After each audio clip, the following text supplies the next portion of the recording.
भक्तों राम राम।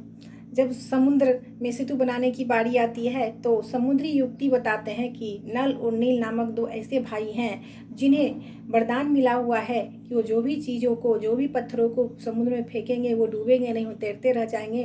तब श्री रामचंद्र जी जामवंत जी से कहते हैं कि अब देर किस बात की है।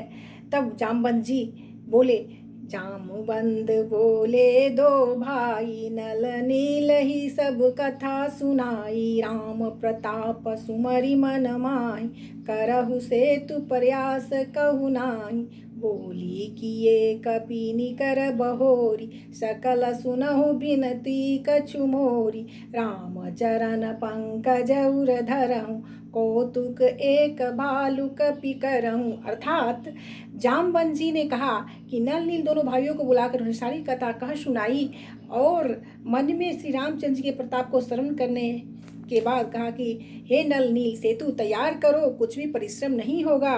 फिर वानरों के समूह को बुला लिया और कहा, आप सब लोग मेरी कुछ विनती सुनिए। अपने हृदय में श्री रामचंद्र जी को धारण कर लीजिए और सब भालू और वानर एक खेल खेलिए। और धावहु मरकट बिकट बरू था, आनहु बिटप गिरहि के जूथा। सुनि कपि भालू चले करिहुहा, जय रघुबीर प्रताप समूहा।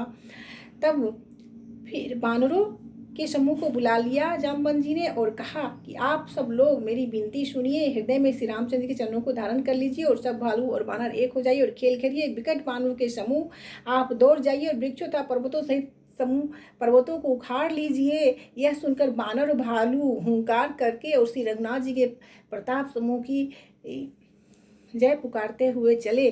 और फिर जामवंत जी ने जब कहा तो हनुमान जी ने कहा कि हे, समुद्र पार करने में कितनी देर लगेगी। ऐसा सुनकर फिर पवन कुमार श्री हनुमान जी ने कहा, प्रभु का प्रताप भारी समुद्र की आग के समान है, परंतु आपके शत्रुओं की स्त्रियों के आंसुओं की धारा में यह फिर भर गया है और उसी से खारा भी हो गया है। हनुमान जी की यह अलंकारपूर्ण युक्ति सुनकर श्री रघुनाथ जी की ओर देखकर वानर हर्षित हो गए।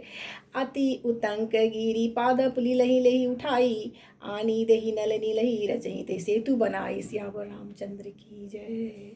बहुत ऊंचे ऊंचे पर्वतों और वृक्षों को खेलने की तरह ही उखाड़ कर उठा लेते हैं बानर और लाकर नल नील को देते हैं। वे अच्छी तरह गढ़ कर सुंदर सेतु बनाते हैं। शैल विशाल आनी कपि देहि, कंदुक इब नल नील ते लेहि। देखि सेतु अति सुंदर रचना, बिहसि कृपा निधि बोले बचना। अर्थात बहुत ऊंचे ऊंचे पर्वतों और वृक्षों को सेतु बनाने के लिए उठा लेते हैं और नल नील को बानर सब देते रहते हैं और नल नील आगे बढ़कर समुद्र में डालते हैं, क्योंकि उन्हें तो वरदान मिला हुआ है कि वो जो भी चीज़ों को समुद्र में डालेंगे वो डूबेंगे नहीं। बानर बड़े बड़े पहाड़ लाला कर दे रहे हैं और नल नील उन्हें गेंद की तरह ले लेते हैं। सेतु की अपनी सुंदर रचना देखकर के पास में श्री रामचंद्र जी हंसकर बोलते हैं कि परम रम उत्तम यह धरनी, महिमा अमित जाई नहीं बरनी। करियहु यहाँ शंभु थापना, मोरे हृदय परम कल्पना। अर्थात यहाँ भूमि परम रमणीय और उत्तम है, इसकी असीम महिमा वर्णन नहीं की जा सकती। मैं यहाँ शिव जी को स्थापना करूँगा, मेरे हृदय में यह महान संकल्प है। सियावर रामचंद्र की जय। और श्री रामचंद्र के वचन सुनकर वानरराज सुग्रीव ने बहुत से दूत भेजे जो सब श्रेष्ठ मुनियों को बुलाकर ले आए। शिवलिंग की स्थापना करके विधि पूर्वक उसका पूजन किया। फिर भगवान बोले, शिव जी के समान मुझसे दूसरा कोई प्रिय नहीं है। राधे राधे, जय श्री राधे। सभी को राधे राधे, सभी भक्तों को राधे राधे। सियावर रामचंद्र की जय।